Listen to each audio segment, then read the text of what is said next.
Welcome to UA Today. I'm Laura Englehart. Here are your top stories for Tuesday, June 23rd. Central Ohio library leaders, including UA Director Ann Moore, are scrambling to defend their budgets in a response to a proposal by Governor Ted Strickland to slash state spending on libraries by 50 to 55%. UA receives about half of its overall revenues from the State Library Fund.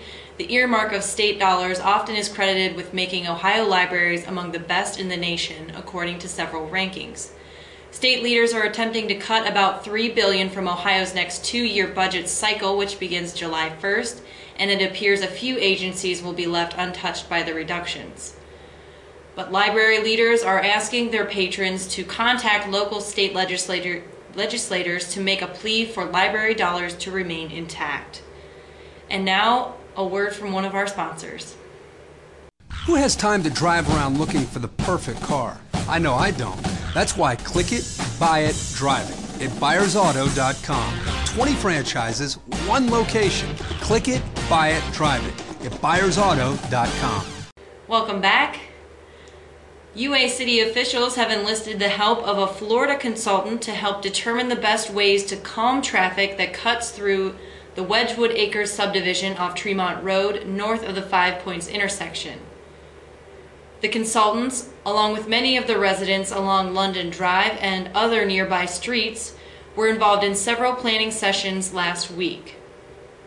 The results of those meetings will be reviewed by city staff before the project, potentially a $100,000 effort, will move forward. And we'll be back after this. Myers has served Central Ohio's transportation needs since 1897, the same year the Big Ten Conference was established.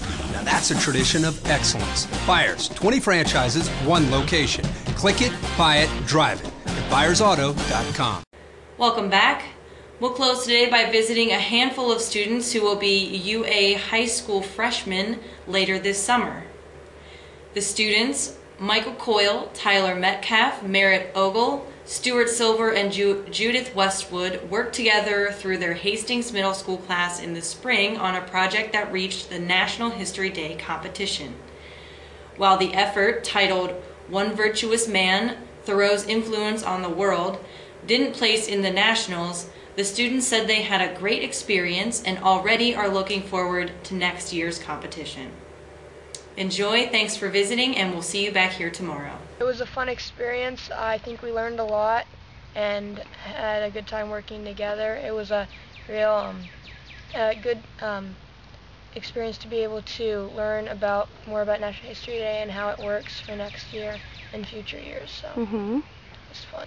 We also saw a lot of special awards that were given out to people, and there was a girl from Shaker Heights that also won a scholarship. And so there's also another reason that if someone who doesn't know about this but kind of wants to get into it, there's a lot of incentives to start doing it. Right, and what was it like to learn about the different things to in order to prepare for next year's? What are some of the things you took away from that? Well, since we saw a lot of different posters, exhibits, performances, you kind of see styles that people have and different ways to display those. And so it was interesting to learn about those because since this is our first year, we didn't really know much about what some people would do and how far people would go. And what was it like to meet all the different students from around the country? It was kind of interesting just in the sense that they weren't that different. Yeah.